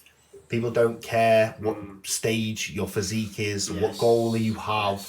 The only thing that kind of unites everybody else in there and shows like a unanimous respect is the fact that everybody is putting their effort in their own way. Yeah. And I think that's the only thing that matters and that should be highlighted, and that's, you guys would have fit in perfectly, not because of the way that you looked, because it doesn't matter for anybody, it doesn't matter what physique walks in the doors, you'd have fit in perfectly because you were all training the same and everybody was. Everyone in there was putting in 100% for themselves. That's class. It's eye-opening, mate. Honestly, I honestly would recommend we were literally like we were in the flats in Rotherham. Literally, that's how much of an effect. And I know it's a bit strange to say that, but people do move to Rotherham for the gym. Of course they do. People move there for the gym. I've seen it on Ultraflex Rotherham Instagram. Jack Thorburn is an example.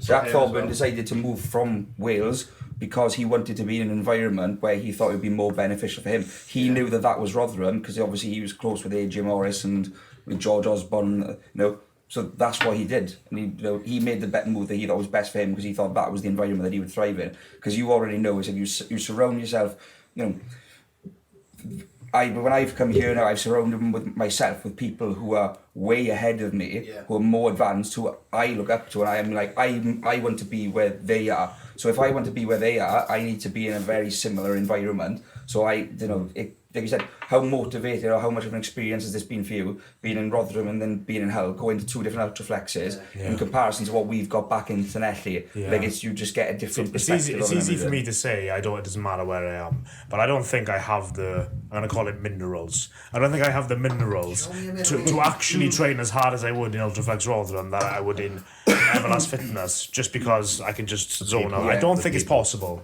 Not for me. Imagine having, like, obviously back in PB gym, we're surrounded by, like, very, very exceptional individuals. I mean, look at Clwb, the owner. Yeah. Look, like... Oh, that's I don't know, Lou for some Lou. It's like, I think your surroundings do make a lot of difference to you. It's like, when Clwb was spotting me, I put an extra 3 reps on my logbook.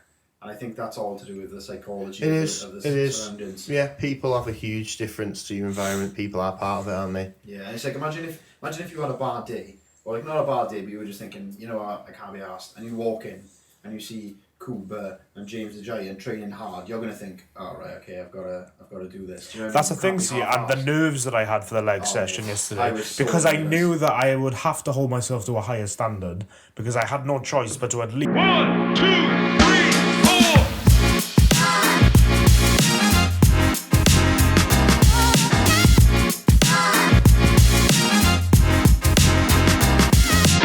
don't care because it's true. Why should I? You've earned that. I've worked for You are the decades. king of Everlast. Yeah. Watch all the dirty looks he gets next time he goes in. You are screwed, mate. Someone will have to be again. Yeah. Again, someone can... I don't care. You can say what you want. I am the best in here. They might not even let me You've through the got a door. reputation to live up to now, son. Well, I'm not about PB anyway. No, but this is the thing. Like, how much can you actually achieve when you're at that point? And that's the thing. See, I feel like PB would be the perfect next step for me because I'm at the bottom of the food chain again. That's exactly one of the reasons why I moved from Grimsby to Hull, just because I felt like the average people that I'd be around would be more similar to the environment that I would want to be in, and then therefore I would be able to thrive a bit better. Do you know what? If I said that I wasn't influenced by Rhys moving to Hull for me to move to PB Gym, I think I'd be lying. Yeah, well. I think honestly, I think that I honestly do think it is crucial to who you have, who is within your surroundings, your circle, the group of people that you are around make an absolute huge contribution to what you can get out of your life. Yeah. Yeah, this gym feels different. I feel a different man after this Do you think weekend. that's just a sign in itself? I feel different as a person after this weekend. Yeah. The fact that I would actually, at this point, I think, consider moving somewhere in the short term. I never really considered it before. It was kind of like a It's distant. not actually a difficult thing. I know, but like Rhys just got up and left. Yeah. Well, you think about it. It was actually, I suggested to you that you go and try and train at PB Gym because I said with the style of training that you enjoy, said the environment, I said the equipment that you want to use, I said that's the place you want to go. You went there, you met Clwb, you've gotten to know Clwb, who has now become Lou. Sorry to Lou. We won't even go into what I said about Llanfair put Gwyngyll, but I won't even say that. It's Llanfair about Gwyngyll. Oh, I can say the whole thing if you want, but Don't start. I didn't ask Rhys, come on. yeah, but with PB, sorry, Oh God, I'm just gonna cry and say. Yeah, I think I'm really arrogant to the second half of this. No, but I think Lou, I think you should come down to Wales. I am bringing him down. I am bringing him. I'll meet Lou. Yeah, but I think obviously you know him to some extent. Only from probably a social media standpoint, but just mutual respect in the industry. That's the thing, see, social media. I felt like I knew a lot of the people who were so. That's what I've realised about this weekend. I get it all everyone the time. kind of has respect for the other people in the industry. Yeah. It's nice. I felt like I knew George yesterday before I met him. Obviously, I didn't. You followed him for years, though. Yeah, but it's like you feel like that. Like I felt like I knew you at some point. I was like, I've never met you for my life. Yeah. But that's because of how much I. Because of Rhys. Yeah, like. Yes, how much Rhys touched my ass. Basically, yeah. Listen. Yeah, right. Okay, fine. I'm just going to slag you off from now on then. Yeah, so we could go on all night talking. Yeah. We're gonna wrap up because we have to drive for about 15 hours. But I'd stay here. Yeah. I mean, I'm unemployed, so I'll stay here. We'll take him. If Stay here. There we are. I'll stay here. What are you doing tomorrow? Unemployed as well. That's terrible. But if there is anyone listening to this interested in coaching, adapting, working with you guys and all that, where can they find you? What services do you offer? So yeah, it's basically like what I said. If anyone is interested in that more community that we spoke about, the level of support that we did, that's our highlight. Not everybody will be. I can appreciate that. That's absolutely fine. But if that sounds like anything anyone would want as an environment to thrive off and to try to achieve their goals, then you can either message me on my Instagram. Will that all be linked? That'll be linked. Yes. Yeah. That'll be linked, and you'll find it through there. That's the easiest way to contact me, really. Cool. But anything you want to say before we sign off? No, just thank you to you boys for having me on, really, Yes, and no, I look forward to listening to it. Have you done podcasts before, Lou? Yeah, I've been on a few. In person as well, or How does this Not compare? never in person. I've done it on Oh, so this is the first in person Zoom. Yeah, podcast. this is First good. in person. Really good. Sketching. This is my kind of thing, though. I'd much prefer to do this on a weekend than a night time. Just sit and have a discussion with some good people rather than go and do anything else. So that's my kind of vibe. Well, this is actually, funnily enough, what I've spoken to you about, because I remember telling you not so long ago that I wanted to do a podcast. Yes. And this is something that I still would like to do. And Yeah, when but I have... your problem is, you've got to let the people on it talk.